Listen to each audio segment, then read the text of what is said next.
Bai, datorren otsailaren 19an egingo dugu urteko lehenengo tailerra, beti bezala, hasten gara urtea, plantela nola egin behar dugun gure baratzean, horri buruz tailer batekin. Eta tailer hori beti egiten dugu Karabeleko etxaldean, Hernanin, Karabel eta Portu auzoen artean. Eta horko lankide batek, Amaiak, erakutsiko diogu hori, nola erein behar ditugun haziak eta nola zaindu behar ditugun gure landare txikiak haien lehenengo pausuetan.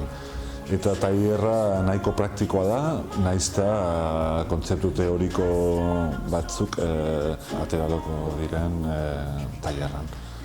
Edonork parte hartu dezake, baina noski baratza dutenentzat asmatuta dago tailerra.